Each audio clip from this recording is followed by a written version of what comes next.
Church, you are recognized for 5 minutes for your opening statement. Chairman Takano and Tester, ranking members Bost and Moran, and distinguished members of the committee. My name is Lindsay Church, and I'm honored to serve as the Executive Director and co-founder of Minority Veterans of America, a nonprofit dedicated to creating community belonging and advancing equity for minority veterans. I served in the United States Navy as a Persian Farsi linguist before being medically retired. I'm the daughter of a woman veteran, the third generation of my family to serve, and one of the many queer veterans who served under Don't Ask, Don't Tell. I want to begin by thanking you for prioritizing the needs of minority veterans on these panels and for allowing us to contribute.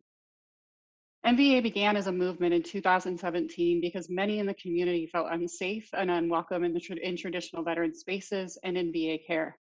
We were founded by myself and Dr. Catherine Pratt, a Korean-American woman veteran who struggled with similar challenges in the veteran community.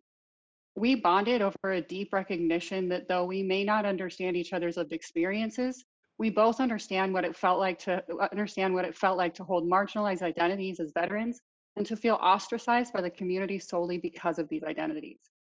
In 3 years, our community has grown to over 2,200 members across 48 states, 3 territories, and 3 countries. In our work, we proudly represent the unique needs of veterans of color, women, LGBTQ, and religious minorities.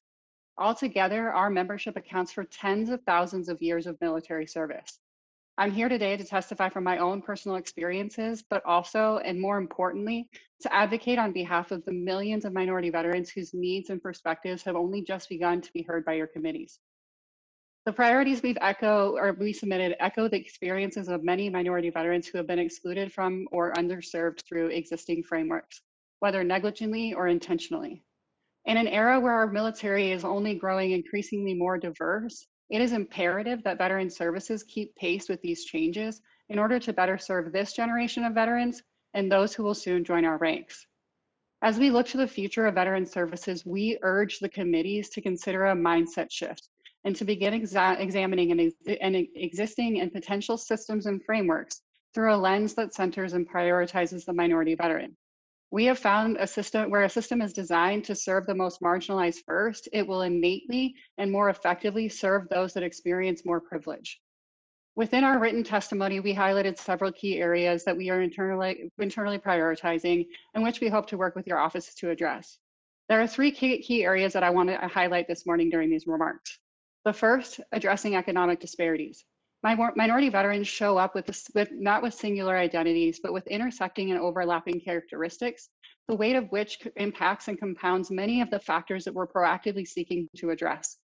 It is critically important that we begin looking towards positively impacting economic disparities within the veteran community through an intersectional and trauma-informed lens, especially as we re-examine the provision of GI Bill interval pay and equitable access to capital. The second point I would like to highlight is resolving systemic injustices for minority veterans. The recent murder of Specialist Vanessa Guillen and the continued incarceration of Corporal Tae-U highlight the need for urgent action to address a culture that is failing to adequately support our community. We must initiate comprehensive reviews and structural reforms to address the continuum of harm felt by military sexual trauma survivors. Fight to repatriate deported veterans, codify the military trans ban into law, and rename VFV facilities named after Confederate surgeons, eugenics movement leaders, and those believed to have been involved with Nazi sterilization efforts. Finally, addressing the healthcare disparities and creating a more equitable VA. As I mentioned previously, the nation's veteran population is only becoming more diverse by the generation. It is imperative that we design a 21st century VA that is inclusive of veterans and the many identities that we hold.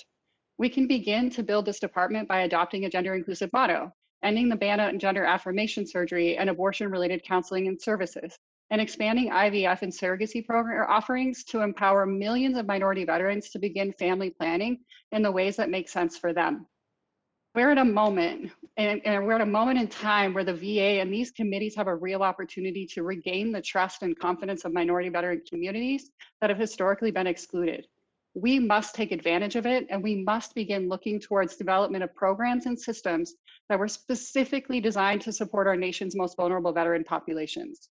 I again thank you for the opportunity to testify today and look forward to continuing to work with you and your offices, and I'm happy to answer any questions that you might have.